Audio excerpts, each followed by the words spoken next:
मैं भला क्यों खुश नहीं होगी साथ? इतनी अच्छी सैलरी और इतनी फैसिलिटीज, ये अचानक जॉब आपको मिल कैसे गई? ऑनेस्टली बताऊं, मैं खुद बड़ा हैरान हूँ, क्योंकि इस फील्ड में तुम्हें पता है मेरा कोई तजर्बा तो खास है नहीं, लेकिन शायद किस्मत का मेहरबान होना इसी को कहते हैं।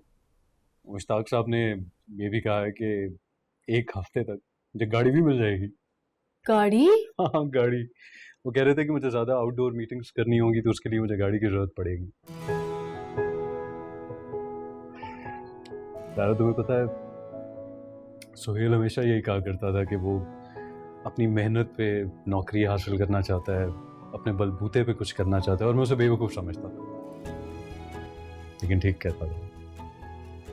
किसी का एहसान लेके काम करने में कोई मज़ा नहीं। इस दुनिया में दूसरों के सामने सर उठा के वही जी सकते हैं जो अपनी मेहनत पे, अपने बलबूते पे कुछ हासिल करते हैं, किसी के सहारे नहीं। खैर, मैं भी क्या बातें लेके बैठ गया। मैं कपड़े चेंज करता हूँ, तुम भी तैयार हो जाओ, बाहर खाना खा के आते हैं, ठीक है? जल्दी से।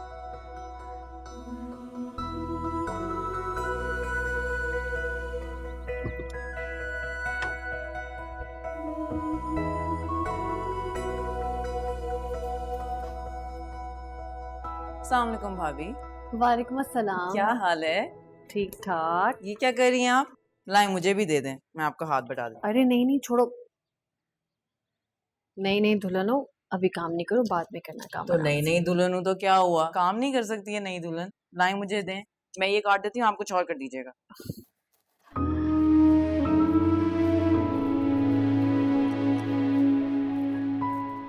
वैसे सारा काम आप ही करती हैं क्या?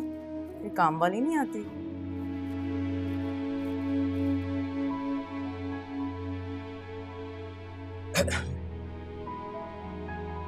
तुम क्या कर रही हो यहाँ? 2 दिन सब्र नहीं हुआ तुमसे, आते ही नई रवेली दुल्हन को काम पे लगा लिया। अभी तो उसके हाथों की मेहंदी नहीं छूटी। नहीं नहीं, वो तो मुझे मना कर रही थी, मैंने खुद ही उनसे जबरदस्ती कहा कि मुझे करने दे। तुम्हें क्या जरूरत है इन झमेलों में पड़ने की? इसके लिए सारी उम्र पड़ी है। ये तो तुम्हारे एंजॉय करने के, घूमने फिरने के दिन है।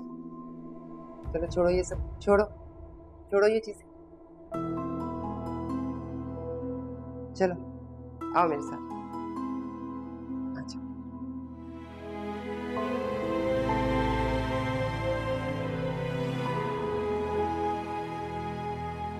तुम इस घर की बड़ी बहू, घर की जिम्मेदारी भी ले रही। आज से बावर्ची खाना तुम संभालो, ठीक है? हम भी तो देखे हैं भाई साहब ने अपनी बेटी को क्या क्या सिखाया है। आओ बैठो।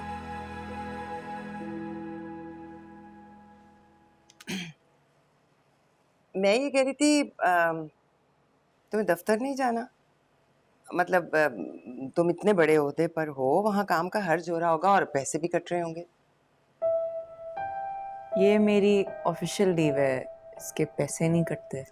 ओह, अच्छा अच्छा अच्छा मुझे क्या पता।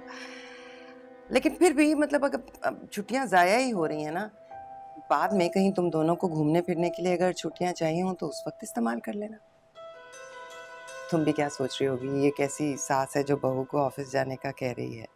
लेकिन मुझे पता है जमाना बड़ा सख्त है। खासतौर पे लड़की को तो कोई मकाम हासिल करने के लिए बड़ी सख्त मेहनत करनी पड़ती है ना। जी मुझे पता है।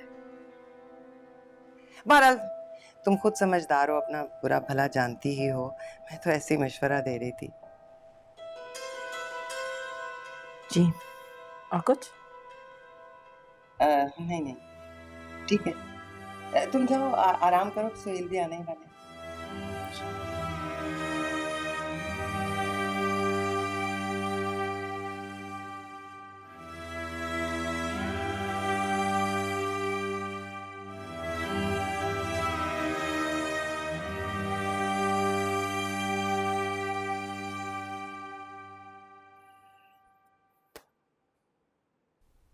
क्या सोच रही हो?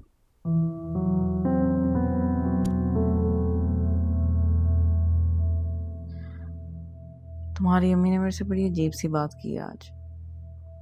अल्लाह रहम करे, क्या कह दिया उन्होंने?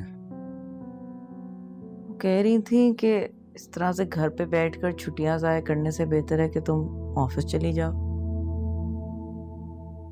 हाँ तो ठीक ही कह रही थी, इसमें इतना सोचने वाली क्या बात है? सोचने की बात यह है कि उन्हें मेरी इतनी फिक्र क्यों हो रही है। भाई खुशकिस्मत हो तुम, वरना कोई सास कभी बहू की फिक्र करती है? आप तो बेटी भी आके बिल्कुल ही बेफिक्र हो गई हैं अम्मी। इतने तमाशे के बाद भी एक दफा भी फोन करके नहीं पूछा कि क्या हुआ, सब ठीक तो है। अरे ये क्या तरीका है, ना सलाम ना दुआ, फोन उठाते ही काट खाने को दौड़ी। फहद मुझसे अभी तक नाराज है। क्यों भाई, वो क्यों नाराज है, क्या तकलीफ है उसे? थप्पड़ तो तूने खाया है उसकी वजह से। और तुम्हें हो क्या गया है, एक काठ का उल्लू नहीं संभाला जाता। अपनी भाभियों को देखो कैसे दोनों शौहरों को उंगलियों पे नचा रही हैं। रहने दे अम्मी, आपके ही सिक्के खोटे। साथ भाई को एक नौकरी क्या मिल गई, उनकी तो नजरें ही बदल गई हैं। और ये सुहेल वाली को भी जरा टाइट करके रखें, कोई जरूरत नहीं है नाश्ते आगे पीछे देके घूमने की। सारी मेहरबानियां एक ही बहू पे करेंगी क्या? सायरा भाभी भी तो हैं। अरे शान से छोड़ो, सब कुछ ठीक चल रहा है, चलने दो। और तुम मतलब हम कितनी देर इन लोगों की बातें करते रहेंगे हैं? कोई और बात करते हैं। बल्कि मुझे अरशद ने अभी ईमेल भेजी है, मैंने प्रेजेंटेशन बनानी है कल सुबह के लिए, तो प्लीज मेरी मदद कर दो प्लीज। सारा काम मैं ही करूं तुम्हारा? कर दो ना। अच्छा देख तो लो, उठो। यार मेरा सॉकेट ठीक करा दो, बाहर जाना पड़ता है फोन चार्ज करने। मैं अपना चार्जर लेके आता हूं। ये शान से बहुत चालाक लड़की है अम्मी, ध्यान से रहिएगा। ये ना हो कि आपका मकसद धरा का धरा रह जाए और एक फूटी कौड़ी भी घर ना आ सके। अरे वो अभी मुझे जानती नहीं है कि मैं कैसी औरत हूँ। अच्छे अच्छों को ठीक कर दिया है मैंने। ये कल की लड़की मेरे सामने क्या हैसियत रखती है ये देखना तुम। ये मुझे तनख्वाह के पैसे भी देगी और मेरी गुलामी भी करेगी।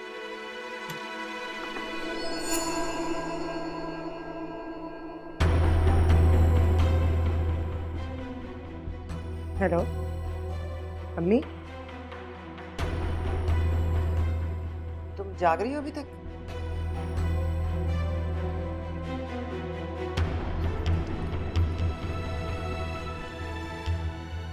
हेलो, क्या हुआ अम्मी?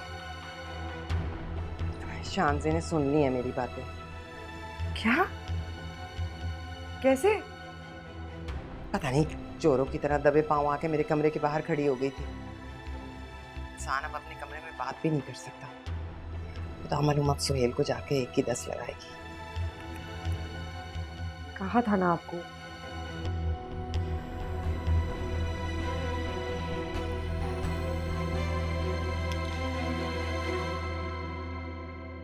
तुम क्या कह रही हो शान से? वही जो मैं सुन के आ रही हूँ। हमारी अम्मी की सोच इतनी घटिया थी, मुझे अंदाजा भी नहीं था। शान से तमीज से बात करो। क्यों? सारी तमीज सिर्फ बहू के लिए होती है? सास को सब कुछ माफ है क्या? तुम्हें कोई गलत फहमी हो गई होगी। मुझे कोई गलत फहमी नहीं हुई है, मैं अपने कानों से सुन के आई हूँ।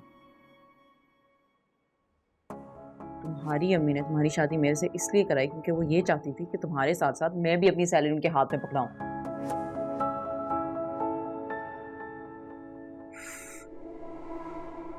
तो इतनी बड़ी ड्रामेबाज है वो, मैं तो उनकी चालाकी समझ ही नहीं सकी। इसीलिए वो अचानक मेरे घर रिश्ता लेने चली आई थी। मुझे लगा कि उन्हें अपने बेटे की मोहब्बत का एहसास हो गया है, इसलिए वो हमारी शादी कर रही है, लेकिन उनके तो इरादे कुछ और ही थे। लेकिन मैं भी उन्हें उनके इरादों में कामयाब नहीं होने दूंगी। सोहेल, हम फौरन यहाँ से शिफ्ट होंगे। मैं अभी एजेंट को फोन कर रही हूँ, हमें जाना है यहाँ से। यार हमारी शादी को दिन ही कितने हुए हैं, मैं अम्मी से क्या कहूँगा? मैं कुछ नहीं जानती सोहेल, तुम्हें मैंने पहले ही बता दिया था कि तुम्हारी माँ के साथ मेरा कोई गुजारा नहीं है।